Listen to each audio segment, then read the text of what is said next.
I start from the supposition that the world is topsy-turvy, that things are all wrong, that the wrong people are in jail and the wrong people are out of jail, that the wrong people are in power and the wrong people are out of power, that the wealth is distributed in this country and the world in such a way as not simply to require small reform, but to require a drastic reallocation of wealth. I start from the supposition that we don't have to say too much about this because all we have to do is think about the state of the world today and realize that things are all upside down. Now, if you don't think, if you just listen to TV and read scholarly things, you actually begin to think that things are not so bad, or that just little things are wrong.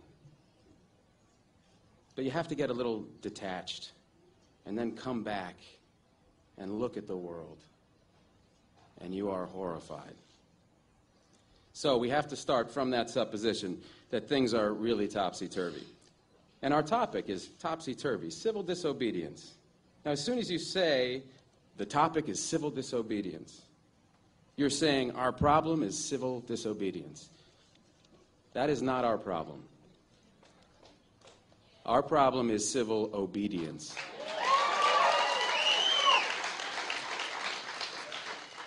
Our problem is the numbers of people all over the world who have obeyed the dictates of the leaders of their government and have gone to war. And millions have been killed because of this obedience. We recognize this for Nazi Germany. We know that the problem there was obedience, that the people obeyed Hitler. People obeyed. That was wrong. They should have challenged, and they should have resisted. And if we were only there, we would have showed them. Even in Stalin's Russia, we can understand that. People are obedient. All these herd-like people.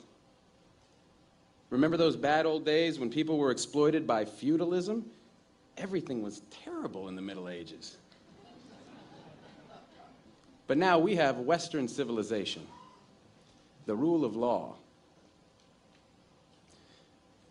The rule of law has regularized and maximized the injustice that existed before the rule of law. That is what the rule of law has done. When in all the nations of the world, the rule of law is the darling of the leaders and the plague of the people, we ought to begin to recognize this.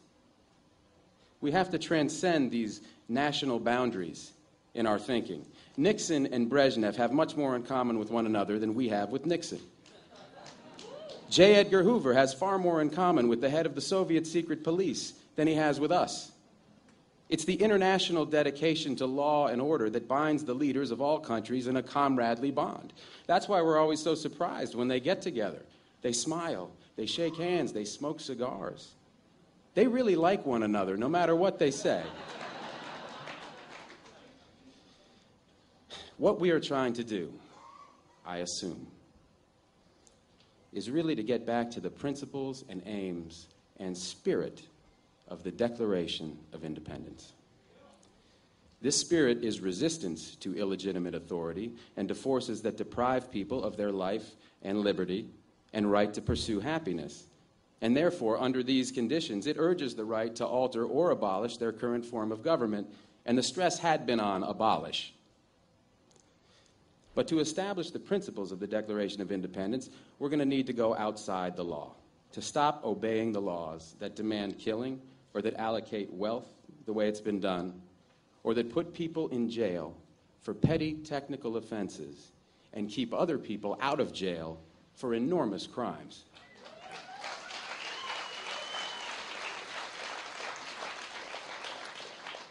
My hope is that this kind of spirit will take place not just in this country, but in other countries, because they all need it.